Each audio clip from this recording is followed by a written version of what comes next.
The Lions Tour is one of rugby's most prestigious events and is steeped in so much rugby history going back over the years. Now, with the tour to Australia less than 2 years away, I thought it'd be interesting to have a look and see who's the favourite to get the coaching job role to lead the Lions into the 2025 Tour of Australia. A role in which comes with so much responsibility and pressure, but if it goes successfully, will give the coach an awful lot of credibility to put on their coaching CV, which will hold them in good stead for the rest of their careers.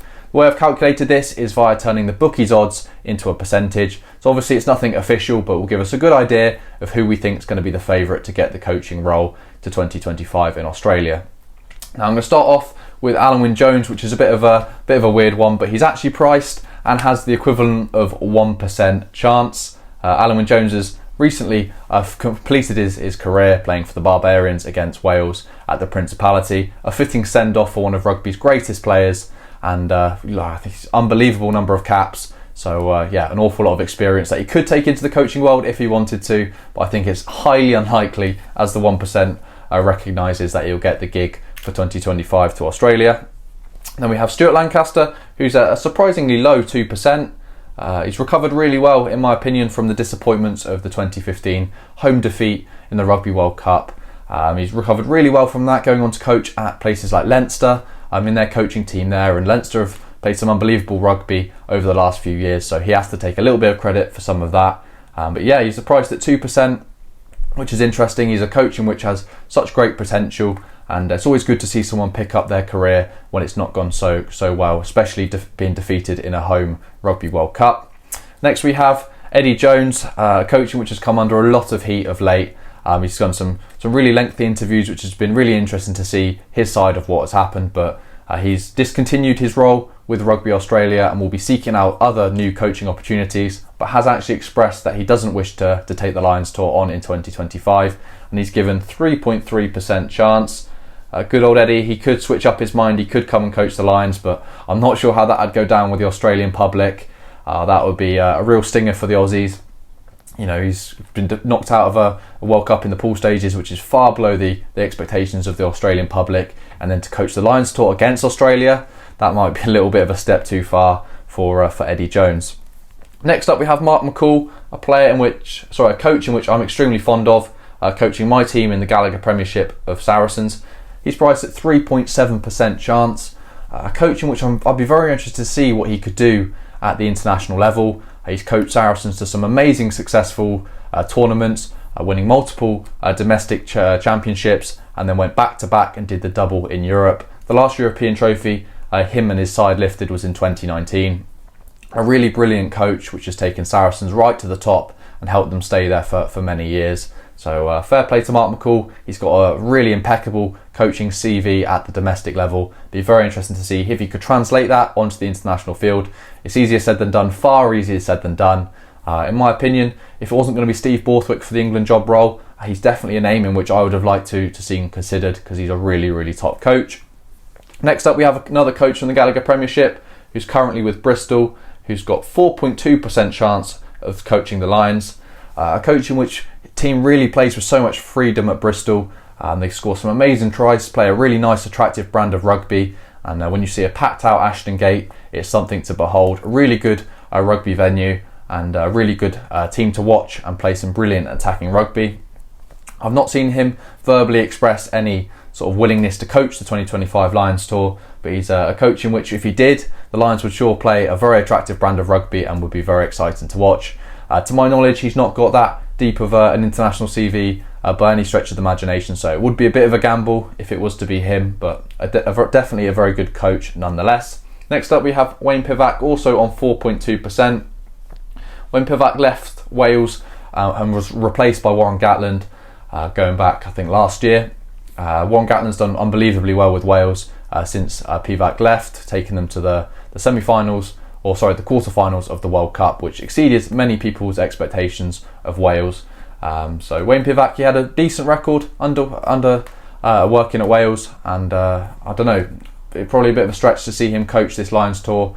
He's not been coaching at the international side of late, so maybe would be a little bit of a surprise to see him in there, especially after he lost his job with Wales. You'd probably see many other people be favoured over him, but you never know, he might come back and coach a Northern Hemisphere team once more.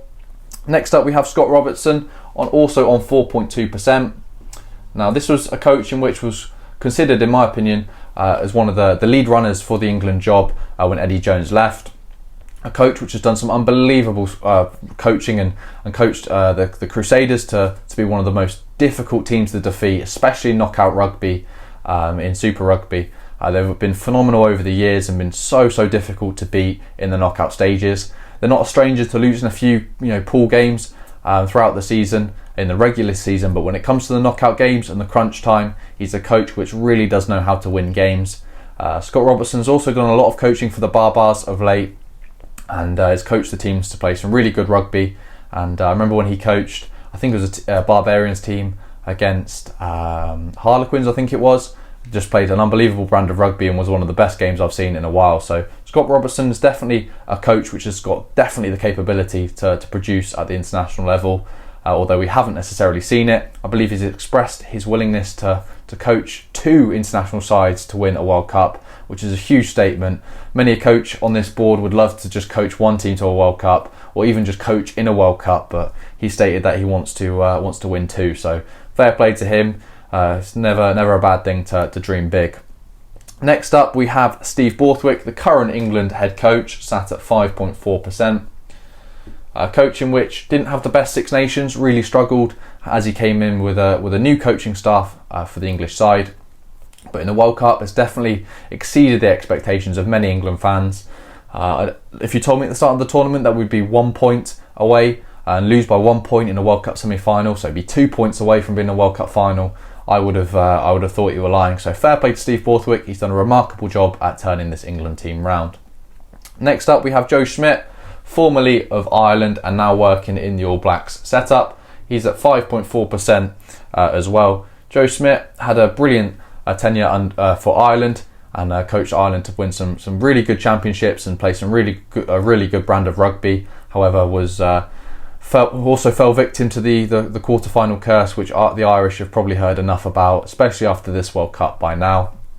But despite the inability to progress out of the quarterfinals at World Cups, he's coached some brilliant rugby over the years, and I've definitely heard of his impact that he's had upon the All Blacks side. And his teams generally play a very structured brand of rugby. That's one of his main criticisms. But if you're playing a structured brand of rugby that works and wins you Six Nations titles, then I'm not sure many people will be complaining.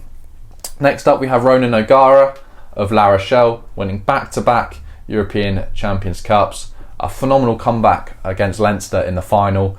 I think Leinster got sort of a 3-score lead really early on in that game, and his team showed such determination and resilience to come back into that game and ultimately win it at the death. So fair play to Rona Ogar. That's definitely a huge statement and something that you can really have a lot of pride in on his coaching CV, and was only sort of 5 minutes away, I think it was, from winning the top 14. It was a Roman Antomac break that broke the hearts of La Rochelle fans, but he's been a very, very good coach who's emerged over the last couple of years since he retired.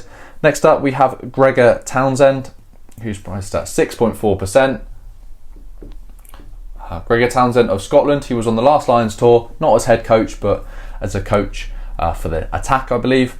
A very good coach with Scotland. He's been coaching at Scotland for as long as I can remember, really. And at the international level, if you're coaching a team for such a long period of time, you're obviously doing something right.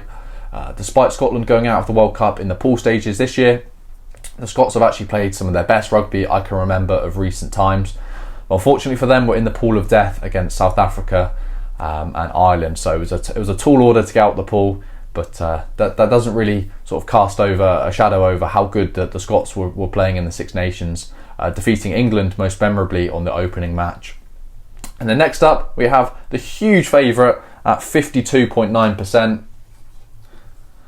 in Andy Farrell, a coach which has gone strength to strength in the Ireland head coach role. Left England in 2015, not as a head coach at England, but one of the coaching staff for the 2015 World Cup disappointment, alongside Stuart Lancaster down at the bottom. But since joining Ireland, it's been really, really positive stuff from Andy Farrell. It's got Ireland to number 1 in the world, playing an unbeatable brand of rugby. It's looked at times. Beating the Irish at home is such a difficult thing to do. And Andy Farrell was also on the 2017 coaching panel for the 2017 tour to New Zealand, and was very successful in that tour in doing so, putting some brilliant speeches that I still hear on social media to this day, sort of motivating the boys, saying they're going to take them to the Hurt Arena and all of these different things.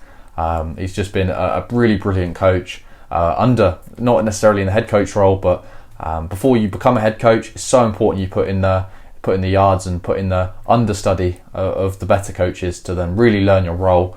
And he's definitely prevailed to one of the best coaches in world rugby. So fair play to him. He's really become a real top coach. So those are all of the percentage chances of coaching the Lions Tour in 2025. Let me know who you think should be the head coach for the tour to Australia. Me personally, it doesn't take a wizard to work out that Andy Farrell's the bolt-on favourite, and he's probably most people's first choice for the role. As long as he's happy and accepts all the terms that go along with it, I'll be very surprised if he's not the head coach. You probably see a few of these guys on the board as well that'll be brought into his coaching staff. Probably not Alwyn Jones at the bottom, but maybe he'll select probably Gregor Townsend of Scotland. He might bring in Steve Borwick for the line out. Might bring Rona Ogar in. You never know what team he's going to select, or the head coach is going to select, because we don't necessarily know it's Andy Farrell yet. But yeah, those are the percentage chances. Let me know if you think anyone should be lower or higher in the percentage chance, and let me know if you think Alwyn Jones should be the head coach for the Lions Tour in 2025. So yeah, let me know what your thoughts are in the comment section down below. But yeah, thank you very much for watching.